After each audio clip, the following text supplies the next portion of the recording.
Hi there, it's the Angry Environmentalist back with you again, and today I want to talk about politicians and leadership. I'm angry about politicians not taking leadership.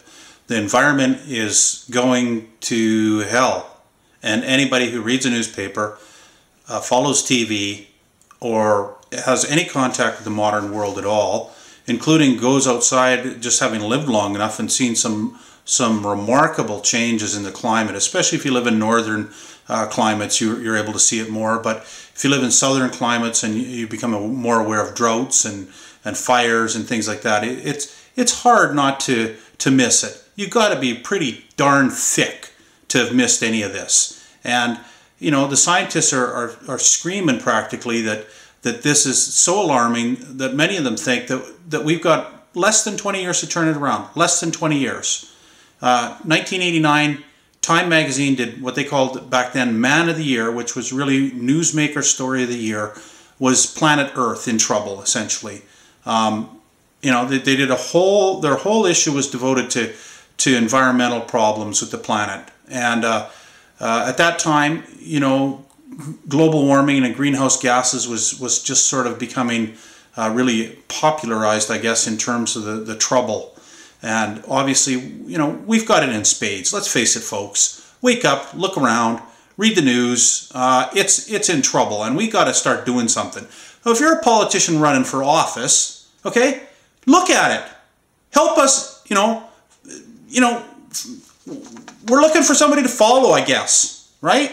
Somebody who wants to take some leadership and not just dive onto the latest trend by some darn pollster. Says, you know, oh, the economy's in trouble today, so, you know, it's off the environment today, and then, you know, in 2 years, you know, maybe we're going to touch the gas pedal back again on the environment and see how the voter responds. You know, hello, there's a planet here that's, you know, may not be left by the time you guys fiddle-faddle around.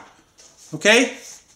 And, you know, people have gone through a lot more troubles than our current regime of leadership, you know, around the planet, you know, trying to make some changes, supposedly. And we had people like Gandhi and Martin Luther King and Nelson Mandela who had real problems, okay?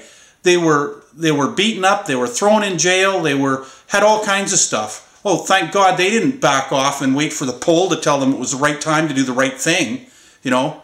So what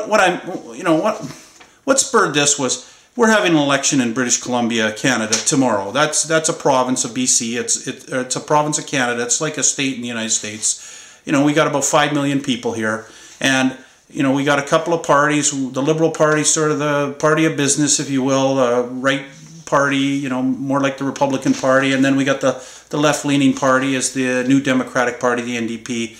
And the NDP has always been traditionally seen as, you know, the defenders of the environment. In fact, their commercials, you know, proclaim that, you know, Gordon Campbell, the leader of the Liberal parties, you know, been bad for the environment. Well, you know, this is a man with you know, whether you like him or not or what have you, what's your view on him, I don't know. You know, I've always leaned more to the left side of the scale, I guess you might put it. So, you know, social causes have been bigger with me and whatnot, you know, but I don't think you can spend your way out of trouble. And spending foolishly is an idiotic way. But you got to look at whatever the hell the most alarming thing is going on today and say, let's give that some due. Let's pay some bloody attention to it. Let's put some leadership to it. And that's clearly the environment. I mean, you got to have your eyes closed, have been hit over the head with a hammer about 50 times not to realize that. And you know, I just can't believe politicians some of them are unbelievably thick. Well, you know, Gordon Campbell, good for you. You brought in a carbon tax on gasoline, right? People are driving around these huge gas guzzlers still. Okay, it's going to take a while to get rid of them. But, you know, we got to change people's habits. We got to get rid of this whole carbon and greenhouse gas thing that it's, you know, attractive economically on an individual basis to, you know, despoil the planet and to ruin it, to make it so it's not habitable, or it's only habitable for a couple of billion people, instead of like 6 billion or 12 billion that we're going to end up with. We got 6 billion now, or 7 billion. You know, the scientists say it's going to top out around 12 billion. Well, you know, that's a lot more people. We don't have like a lot of leeway to play with here. We got nothing. If you look at the food, what's going on in the food issues. So, you know, heads up to, you know, thumbs up to Gordon Campbell for bringing in a carbon tax. It's 10 cents or 2 2.5 cents a liter or something like that, 10 cents a gallon roughly for Americans, conversion, right?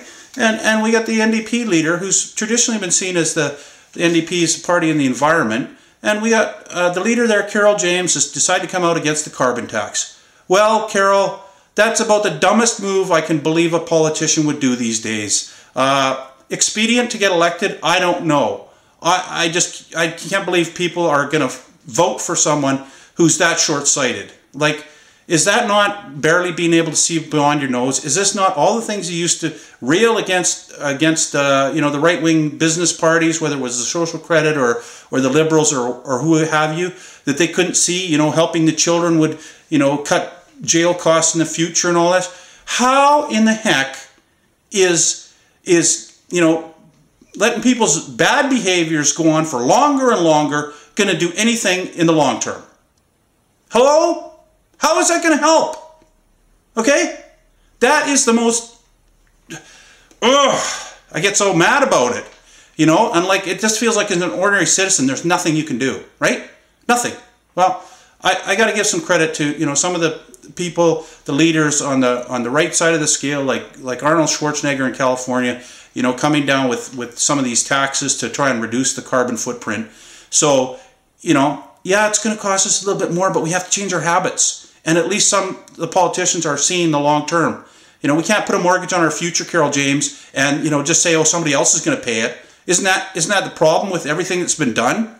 Like, hello, I think we all need to grow up and you know, act like adults, you know, and recognize that our actions have consequences, and some of them are really bad, and let's try and fix them.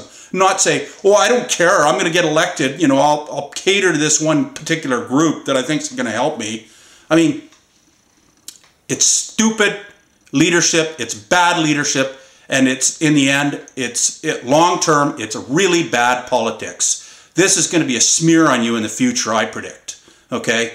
One that's going to wear not well. That's the Angry Environmentalist signing off.